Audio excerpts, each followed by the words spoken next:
Good morning, student. Today we'll see introduction part 2. Already we have seen introduction part 1 accounting for non-profit concern, जिसमें हमने सीखा था meaning of not profit concern, then हमने difference भी देखा था, then हमने उसके बाद कौन से अकाउंट हमें ओपन करने हैं, क्यों हमें ओपन करने हैं, ये सब कुछ देखा था. अब हम आगे बढ़ते हैं. So let's see now meaning of receipt and payment. वहां पे मैंने कहा है कि जैसे प्रॉफिट कंसर्न में we open a trial balance, we get the trial balance. वहां पे हमें ट्रायल बैलेंस मिलता है क्वेश्चन में, और with the help of trial balance we open trading account, profit and loss account and the balance sheet. तो यहाँ पे भी हमें क्वेश्चन में मिलेगा रिसीट एंड पेमेंट. अब ये रिसीट एंड पेमेंट क्या होता है और not profit organisation that means NPO इसे कैसे बनाती है वो आज हम देखेंगे. So see a first point. The day-to-day transaction of not profit concern are recorded in cash book. तो जो भी डे टू डे ट्रांजैक्शन होती है नॉट प्रॉफिट कंसर्न में दैट मीन्स एनपीओ में, वो हम कैश बुक में रिकॉर्ड करते. सी हियर क्रेडिट ट्रांजैक्शन और not recorded, true and false में आ सकता है. हम सिर्फ और सिर्फ इसमें क्या करते हैं, कैश बुक ओपन करते हैं जिसमें सिर्फ कैश ट्रांजैक्शन ओपन करते हैं. Okay, they are posted to the ledger account. उसके बाद हम क्या करते हैं, लेजर अकाउंट में हम मतलब एनपीओ लेजर अकाउंट में पोस्टेड करते हैं. Okay, next will see. At the end of financial period, the cash book and the ledger account are balanced. End में हम क्या करते हैं, कैश बुक और लेजर अकाउंट का बैलेंस करते हैं. And this balance we prepare receipt and payment. जैसे ट्रायल बैलेंस कैसे प्रिपेयर करते हैं, ट्रायल बैलेंस के लिए हमें क्या करते हैं, हम लोग लेजर अकाउंट के जो भी बैलेंस बचे होंगे वो सब बैलेंस ट्रायल बैलेंस में ट्रांसफर करते हैं. Already we have learned in 11th standard how to open trial balance. तो यहाँ पे ट्रायल बैलेंस के बजाय रिसीट एंड पेमेंट ओपन करते हैं. Okay, the next point is the receipt and payment is a real account. ये सबसे main आपको याद रखना है. receipt and payment is a real account. Why real account? Because अभी मैंने बताया कि we record only cash transaction. So cash transaction इसमें हम record करते हैं. अगर cash comes in, so we write debit side. Cash goes out, we write credit side. 11th का cash book, double cash book याद करो, सिंपल कैश बुक. वहां पे हम सेम ऐसे ही करते थे. रिसीट में हम क्या करते थे, अगर कैश आई है, for example we sell the goods, so cash comes in, so we write debit side. और अगर कुछ पेमेंट किया है, payment to the salary, wages, so we write the credit side. So this is a real account. और last video में मैंने बताया था we open a income and expenditure account that is a nominal account. तो अब ये कैसे याद रखना है, ये बहुत बार क्वेश्चन पूछते हैं. Receipt and payment sheet is a dash account. तो R for receipt, R for real account. ये एक ट्रिक याद रखो तो इंस्टेंट हम आंसरिंग कर सकते हैं. So receipt and payment is a real account. In includes, अब क्या क्या इंक्लूड्स है, all types of receipt and payment. अब ऑल टाइप्स, अब टाइप्स क्या है रिसीट एंड पेमेंट में, तो ये भी हमने 11th में सीखा है. रेवेन्यू एक्सपेंडिचर, रेवेन्यू इनकम, या कैपिटल एक्सपेंडिचर, कैपिटल इनकम. आगे के इसमें बताती हूँ मैं ये क्या है. Okay, the receipt and payment is a summary of cash and bank transaction. अभी यही फर्स्ट पॉइंट रिपीट किया है. हम यहाँ पे सिर्फ कैश ट्रांजैक्शन, क्रेडिट ट्रांजैक्शन नहीं रिकॉर्ड करते हैं. So cash transaction of course and bank transaction also, cash oblique bank होता ही है हमेशा for a particular period. The next one is all receipts shown to debit side. अभी मैंने बताया, and all payment show credit side because cash comes in debit and cash goes out credit. It records all receipt and payment during the period current year, previous year, current और next year. ये मैं आपको next जब हम practical problem solve करेंगे तब आपको अच्छे से समझ में आएगा. तो ये सिर्फ अभी याद रखो कि it's record all receipt and payment during the particular period that is current year. ठीक है, मतलब प्रीवियस ईयर का कोई इनकम होगा लेकिन हमने रिसीव्ड यही साल किया है तो हम ये इंक्लूड करेंगे. फॉर एग्जाम्पल सपोज अब हमारा अकाउंटिंग ईयर क्या चल रहा है, 2021. ओके, लेकिन एक इनकम ऐसा है, फॉर एग्जाम्पल 1920 का एक इनकम 5000 है जो लास्ट ईयर नहीं मिला हमें, लेकिन ये साल हमने उसको रिसीव्ड किया है. तो हम यहाँ पे ये 5000 लिखेंगे रिसीट एंड पेमेंट में. ओके, डोंट वरी, जैसे जैसे हम प्रैक्टिकल प्रॉब्लम सॉल्व करेंगे आपको ये पॉइंट समझ में आ जाएगा. Will move to the next. Income receivable amount payable are not recorded in books. अभी मैंने जस्ट कहा है यहाँ पे सिर्फ कैश ट्रांजैक्शन लिखनी है, क्रेडिट के बारे में नहीं लिखना है, क्रेडिट ट्रांजैक्शन नहीं लिखना है. देखो यहाँ पे पहले ही पॉइंट में हमने क्लियर कर दिया है. ठीक है, तो यहाँ पे रिसीवेबल मतलब जो फ्यूचर में मिलने वाला है, पेबल जो फ्यूचर में पे करना है, ये सब कुछ हम रिसीट एंड पेमेंट में नहीं लिखेंगे. सिर्फ एक्चुअल इनकम जो हाथ में आया है वही हम लिखेंगे. ओके. अब टाइप्स ऑफ रिसीट अभी मैंने बताया, capital expenditure, capital income, revenue expenditure, revenue income. So देखते हैं. अब टाइप्स पहले रिसीट का देखते हैं. Revenue receipt and capital receipt. Okay. So revenue receipt का क्या होता है यहाँ पे? रेवेन्यू रिसीट मतलब क्या? सो ऐसा इनकम जो डे टू डे मिलता है हमें.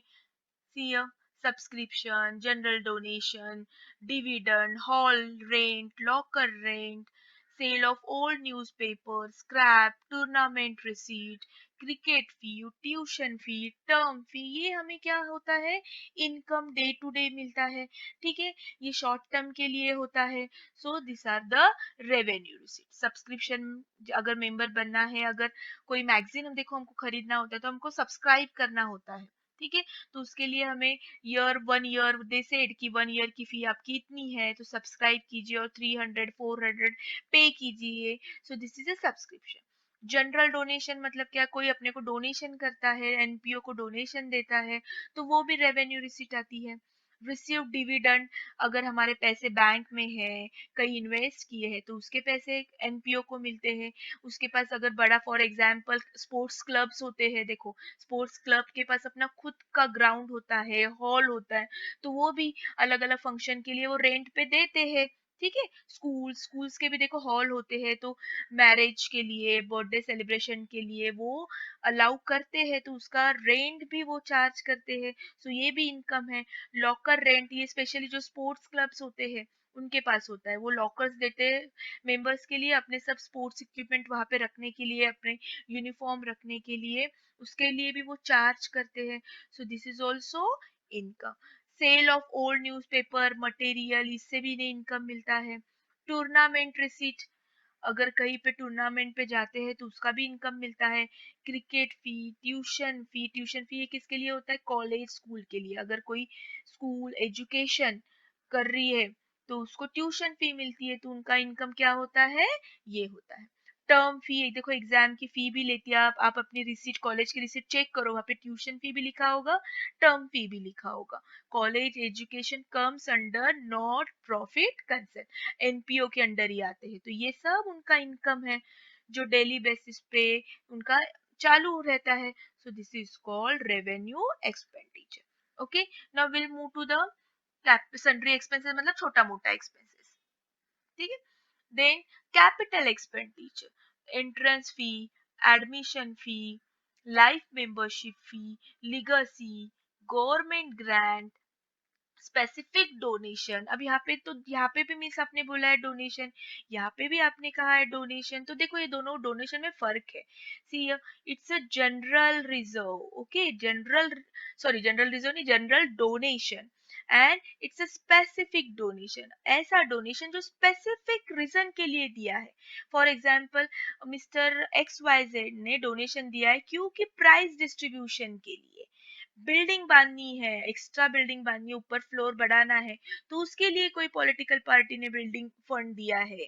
टूर्नामेंट फंड, कोई टूर्नामेंट जा रही है उसके लिए किसी बिजनेसमैन ने फंड दिया है, डोनेशन दिया है, तो कोई स्पेसिफिक रीजन के लिए दिया है, तो उसे कहते हैं स्पेसिफिक डोनेशन.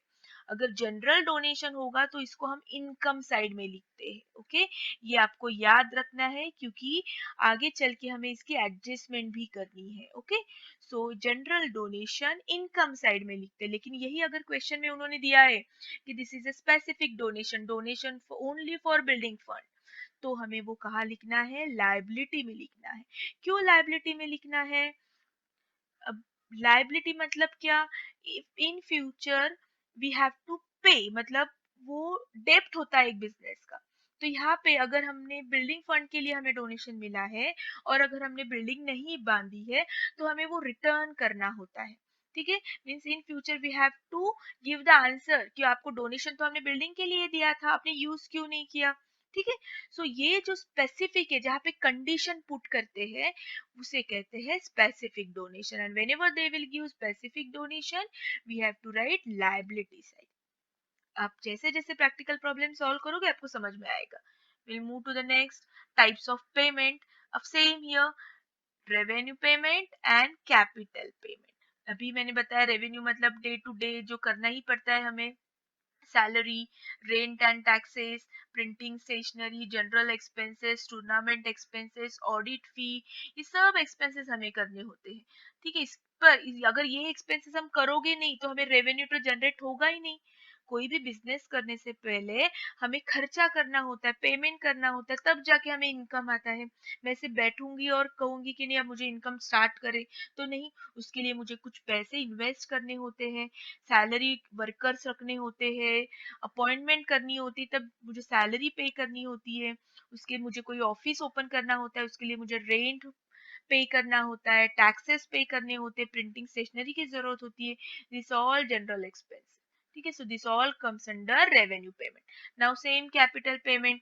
कैपिटल पेमेंट में क्या आता है, purchase of fix asset, the expenses which incurred on capital, long term के लिए हमें जो खर्चा करते हैं उसे कहते हैं capital payment. FD, investment, purchase of sports material, see ये हम डेली बेसिस पे नहीं करते, ये हम डेली बेसिस पे करते हैं, एवरी मंथ करते है ना, ये एवरी मंथ हम सैलरी पे करते। प्रिंटिंग एंड स्टेशनरी का तो रोज खर्चा होता है। So this are on daily basis, regular basis, but this are on long term, purchase of fix asset.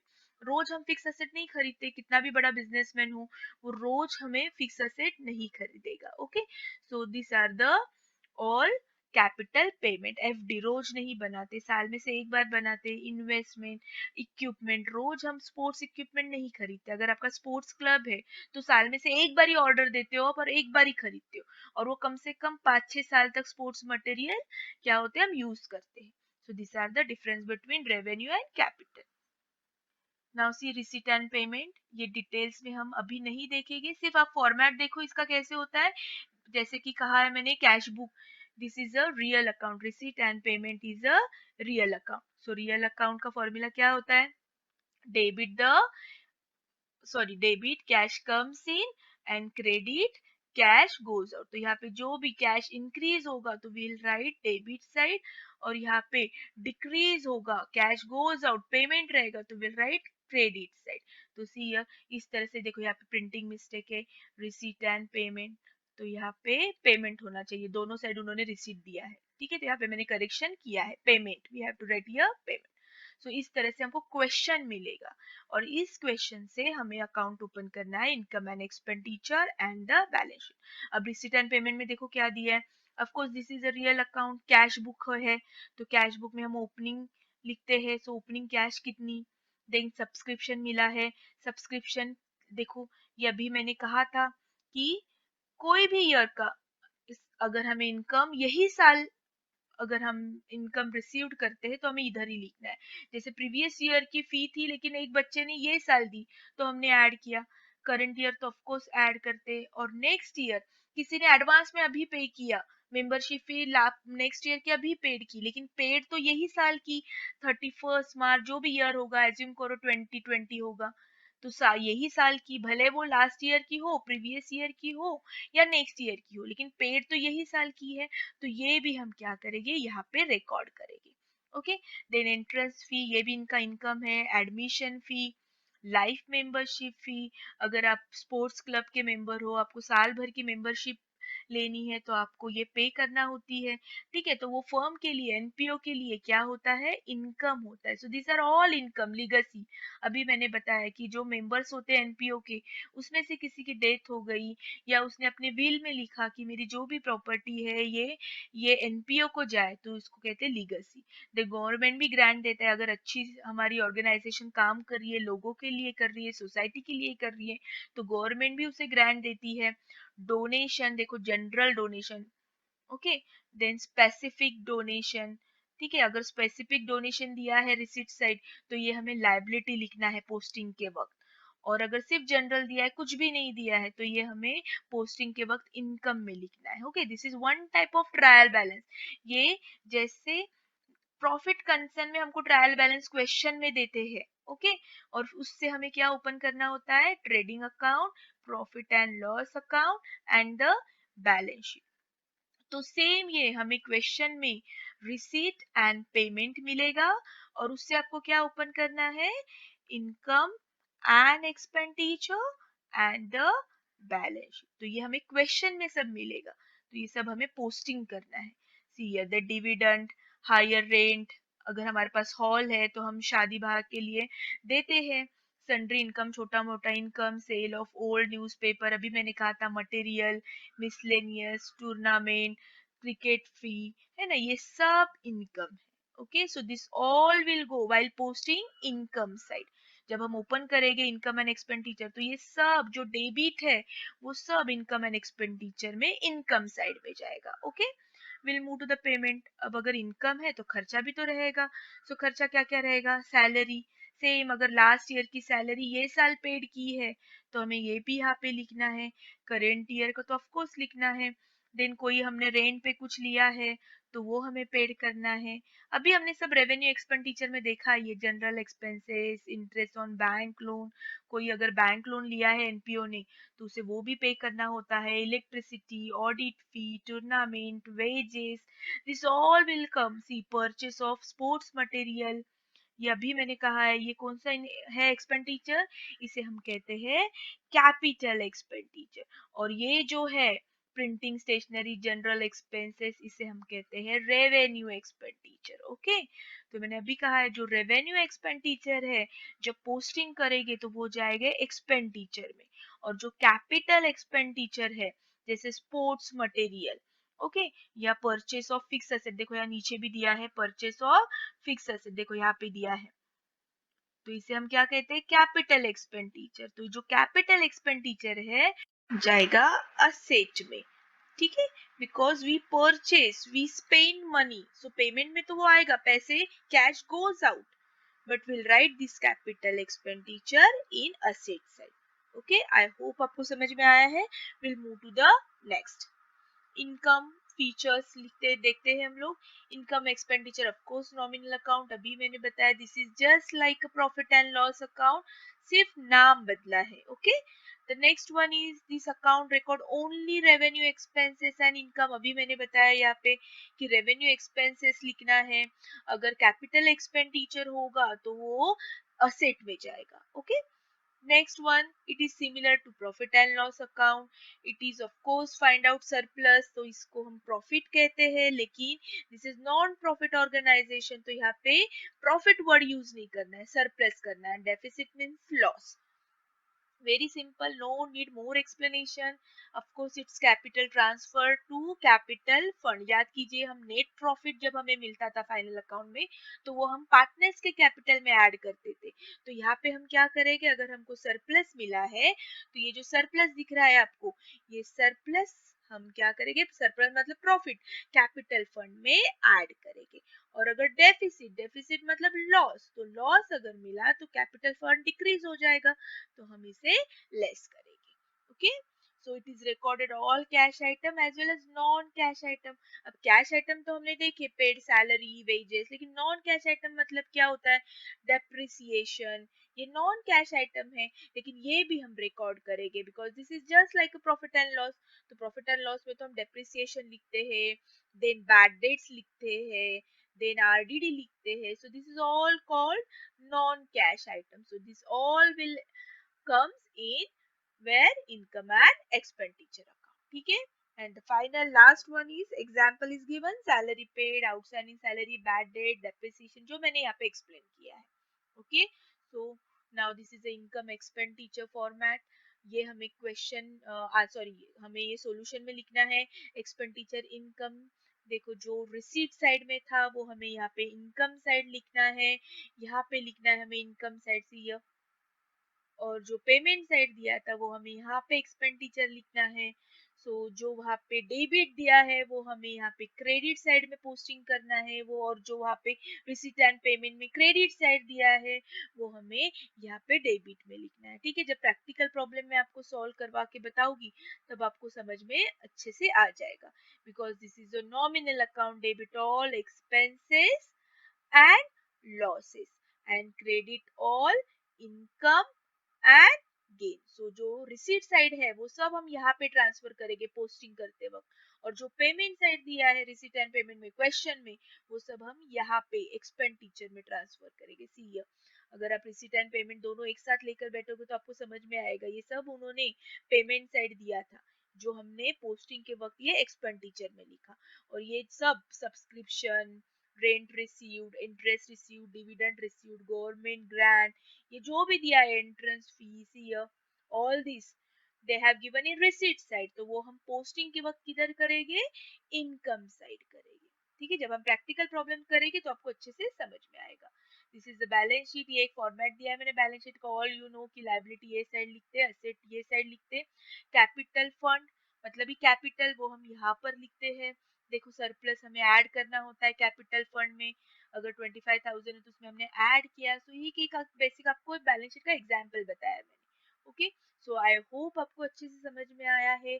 नहीं आया है तो प्लीज कमेंट बॉक्स में जरूर लिखिए, डेफिनेटली मैं उसका आंसर दे दूंगी। लाइक कीजिए, नोटिफिकेशन के लिए प्लीज बेल आइकन प्रेस कीजिए। ओके, क्योंकि जल्द ही एक वीडियो में अपलोड करने वाली हूँ जिसमें इवैल्यूएशन पैटर्न, आपका इवैल्यूएशन पैटर्न क्या होगा, कौन सा चैप्टर कितने मार्क्स के लिए होगा, ये भी वीडियो में अपलोड जल्दी करने वाली हूँ। तो उसके लिए आपको नोटिफिकेशन आना जरूरी है, और नोटिफिकेशन के लिए बेल आइकन जरूरी है। Okay, so thank you so much, friend के साथ जरूर शेयर